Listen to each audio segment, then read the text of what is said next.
Boa tarde, feras caras de pau. Eu sou Davi Ribeiro, cara de pau da matemática, e eu estou aqui para comentar a prova da UPE 2013 de matemática. Ok? Vamos lá? Como a gente já esperava, a prova foi fácil, entendeu? Há algumas questões a nível mediano, mas nenhuma questão a nível difícil. A UPE prometeu e cumpriu. Não pôs questões referentes a polinômios, determinante, matrizes, trigonometria pesada,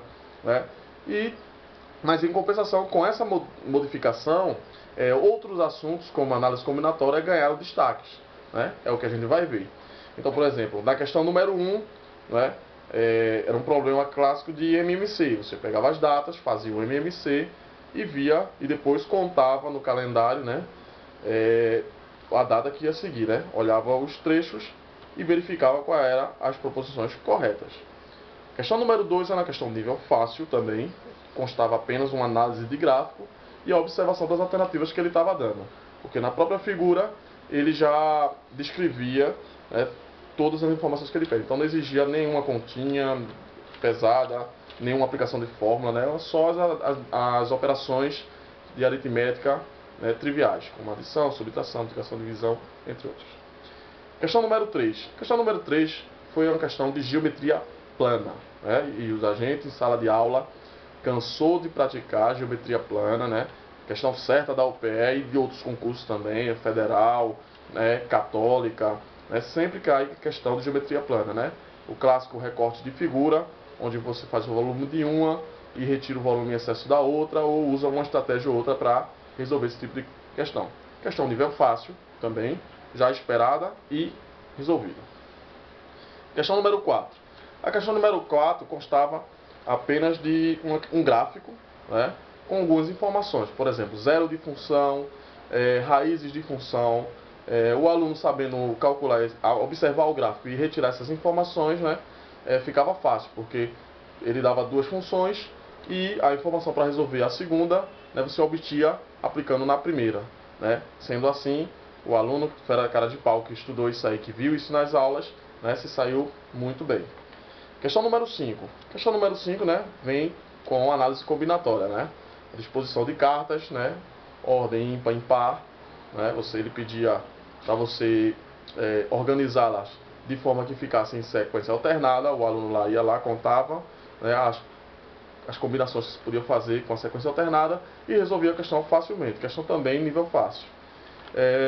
Questão número 6. A questão número 6 era de superfície lateral, de uma figura espacial. Dada uma figura espacial, constava de contar os quadradinhos que tinha na figura espacial, calcular a superfície lateral de cada quadradinho, e depois fazer uma referência ao valor de custo da tinta de cada quadradinho. Questão de nível fácil, e sem ter muita dificuldade. É uma regra de 3, duas regras de 3 se resolvia esse tipo de questão, não precisava nem de muito artifício pesado. Questão número 5, perdão, questão número 7, da floricultura e tal, uma questão que se podia fazer, um dos artifícios para se fazer lá era usando o sistema de equação, fazia o sistema de equação com n incógnitas e n variáveis, n equações e n incógnitas, e resolvia ou escalonando ou fazendo pelo determinante, mas como ele não pedia determinante, escalonando servia tranquilamente, dava para tirar a solução. Questão número 8. Questão número 8 era uma questão de combinatória, uma mesa disposta de 8 lugares, e se pedia para quais as possibilidades de botar dois amigos, de forma que um ficasse de frente para o outro.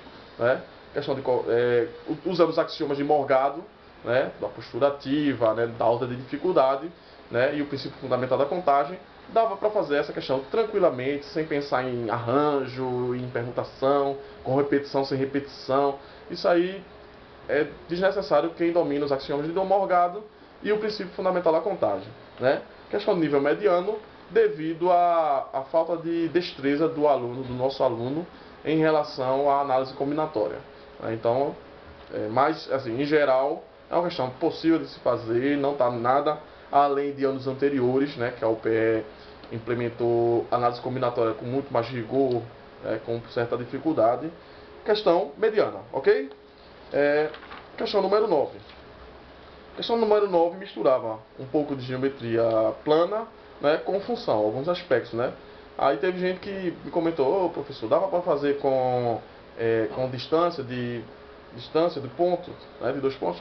Dava, mas com uma simples regra de 3 também dava para fazer. Lembrando, né, que relacionando, regra de 3 não, mas semelhança de triângulo, né, relacionando o comprimento com a área, né, ou seja, o comprimento, a diferença a razão entre dois lados, né, é igual à constante, né, e a razão entre áreas, a área do triângulo maior, do menor, é proporcional a essa constante elevada ao quadrado. Então, usando esse artifício, dava para se resolver tranquilamente. Questão mediana, por misturar mais de 2 conteúdos, né, mas também possível de se fazer, né. Questão número 10, né, relacionando litros com uma função. A gente podia jogar uma função, a gente podia fazer um MMC aí também, entendeu? Uma questão nível fácil, né? Acho que é uma das mais fáceis da prova, essa questão, e depois fazendo a escala, convertendo a escala em valores, beleza? Questão número 11. Questão número 11 vem tratando daqueles princípios básicos, né, da inferência. Não chega nem a ser inferência estatística, mas um pouco dos conceitos básicos de estatística. Conceito de moda, conceito de média e conceito de mediana, né? E um pouco de observação da base de dados que ele dá. Ele dá duas bases de dados aí de idades, né? E você vai explorar esses conceitos, né? Questão nível fácil, entendeu? Não tinha nenhuma dificuldade. Já a questão número 12 é uma questão de vazão, né? Uma questão de vazão, foi abordada em sala também, já era esperado questão de vazão na UPE, entendeu? Já é costumeiro fazer, misturando volume, função temporal. Então, questão fácil. Por que fácil? Porque já foi treinado, já era da expectativa, né, que a UPE fizesse isso, e quem já treinou com outras questões de anos anteriores, né, viu que não mudou quase nada, ok? Então a questão de nível é fácil, né? Questão 13. Questão 13, mais uma vez, aí vindo com um pouco de combinatória, né, falando das sandálias e tal, e uma questão também de nível mediano. Por que mediano? Por conta dessa falta de destreza do aluno ou das pessoas de estudar, de não ter o hábito de estudar análise combinatória, entendeu?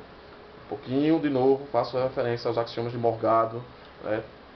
Faço referência ao princípio fundamental da contagem, né? Esqueça essa história de arranjo, de combinação, permutação. Isso funciona com os exemplos preparados, mas quem domina o princípio fundamental e os axiomas de Morgado tem condições de fazer qualquer questão, né, a esse nível de análise combinatória.